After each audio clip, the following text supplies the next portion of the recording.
Hi everyone, this is Sean with Seattle Coffee Gear. Welcome back to our channel. Today we're going to talk about hand brewing coffee, specifically pour over and French press. So, if you've always wondered what the difference is between the two, you're in the right place. If you have any questions or ideas, don't hesitate to let us know in the comments. We'd love to hear from you. One last thing before we dive in, go ahead and subscribe to our channel and hit that notification bell so you never miss out on any of the coffee brewing tips. Hand brewing coffee is where a lot of baristas start out at home, and these methods provide an excellent way to get into that process.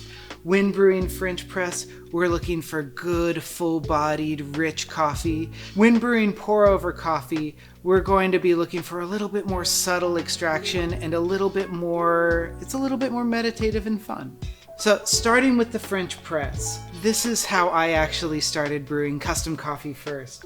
It's a great brewing system that uses a metal filter to push the coffee down beneath and separate it out once we're done brewing. This brew method is great for somebody who wants a little bit more control over the brewing process than, say, like your at-home coffee pot, but still wants an overall ease in the process. It doesn't ask too much from you to get a really good cup of coffee out of a French press. When getting started with brewing a French press, you don't need too much. Obviously, you need a French press. We're going to be using the Bodum French press.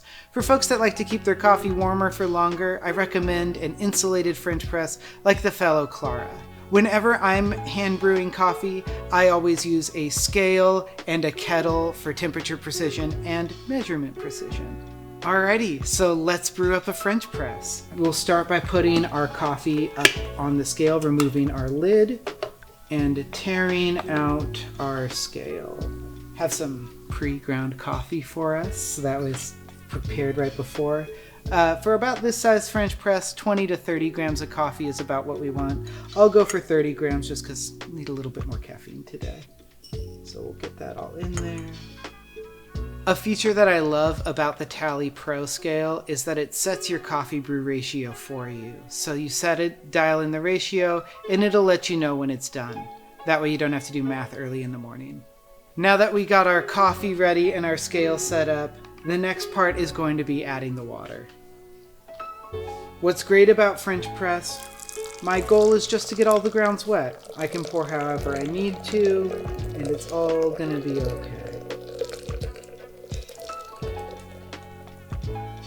And then I'm watching my scale here because it's going to highlight as soon as I've added enough water for my French press. There we go. Leveraging all the skills of the Tally Pro, it's already started a timer for me, so we just wait 4 minutes to press down and have some awesome coffee. 4 minutes have passed and we're ready to finish our coffee. Taking it off of the scale, a very important step. Putting our lid back on, and then just using the weight of our palm, we're not forcing this down, press it on down to separate the coffee from the grounds. And there we go. Finished French press.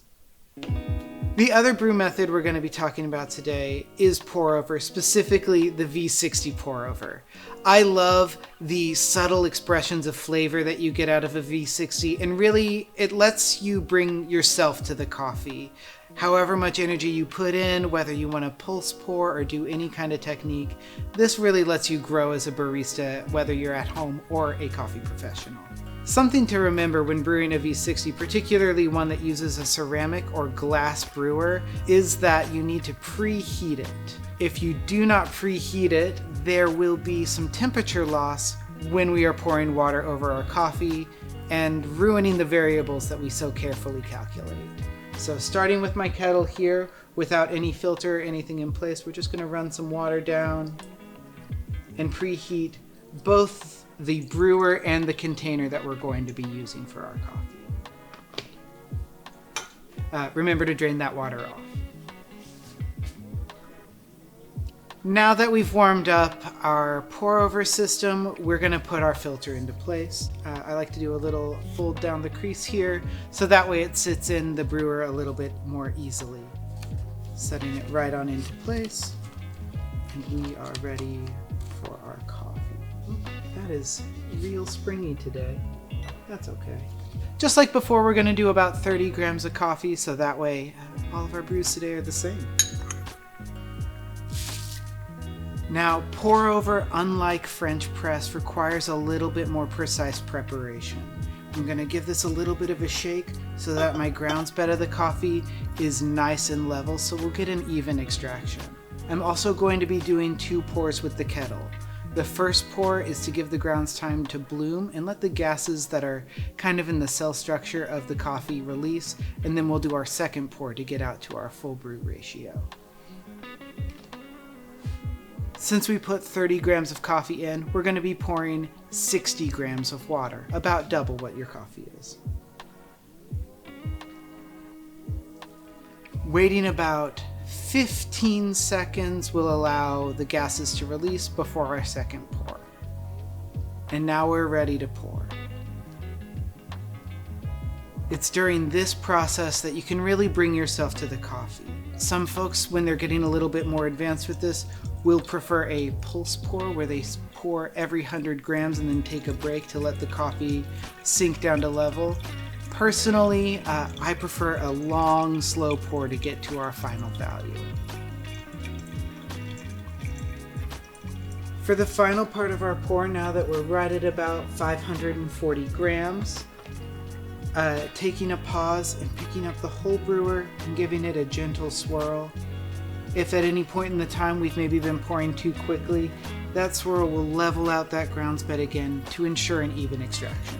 And because we did that last little swirl, we've got a perfectly level grounds bed, which gives us just an indicator that we've done our extraction well. And with that, we've got a good V60. Do you have a favorite coffee brewing method at home? Let us know in the comments and tell us why. If you want more info about any of the products we use today, check the description of this video and you'll find links to their product pages. You'll also find a link to sign up for our email newsletter. As a thank you, you'll receive a coupon for a 10% discount on any one item. There are some exclusions, so talk to our sales team if you have any questions. Thanks again for watching, and keep making coffee you love.